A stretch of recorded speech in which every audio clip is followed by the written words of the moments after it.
Hi everyone, I'm going to be talking about post-feminism and popular culture by McRobbie. Post-feminism is the first term I'm going to be talking about, which describes a societal perception that many or all of the goals of feminists have already been achieved, making the movement seem obsolete and undermined by society. McRobbie uses this term to express the patriarchal discrimination these women faced for seeking equal rights and bodily autonomy publicly in the 70s and 80s. The second term is double entanglement, which is comprised of neoconservative values in relation to gender, sexuality, and family life. McRobbie explains this term to be taken as common sense, as gender equality shouldn't be up for debate. There's nothing but societal bias that states men are better than women whatsoever. Female individualism is the third and final term, and that is the ability to plan a life of one's own, and an enlargement of freedom and choice. McRobbie highlights this term by describing how women have, quote, disembedded from communities where gender roles are fixed, inventing their own structures, end quote. An argument that I agree with by McRobbie is when she states that there is, quote, consistent overshadowing indeed of feminism as a political movement, end quote. Feminism to me is about giving equality in many different ways, whether that be fair wages, bodily autonomy, my right to choose, and much more. I want to be treated like an equal in all aspects of life and don't feel it is acceptable for someone to make decisions on my body who knows nothing about my experience as a woman. McRobbie points out how women are taking control of their lives unapologetically, just like men do, and see no backlash for it.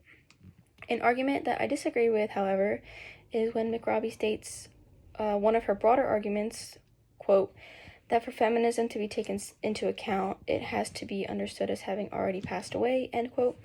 I feel that this argument is counterintuitive to the feminist movement, especially in the 70s and 80s when it was just being revolutionized, kind of like everyone was getting into it. By seeing the movement as having passed away, how would anyone really take it seriously?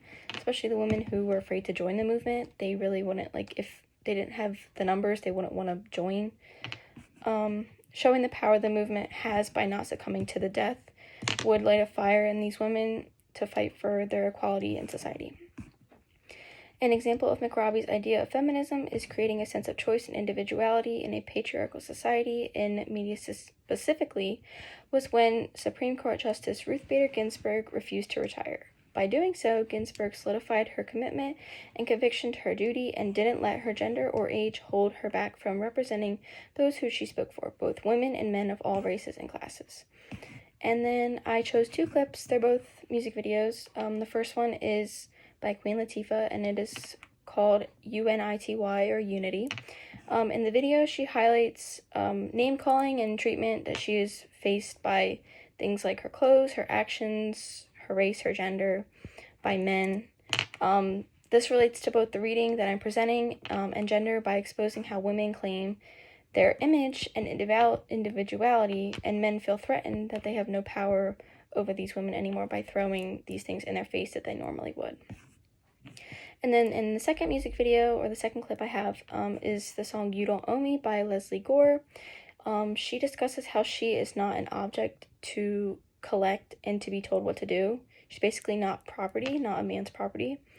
This relates again to the reading and gender by showing how women expect equality, not by being property and having the by not being property and having the right to do as they please, just as men feel they do.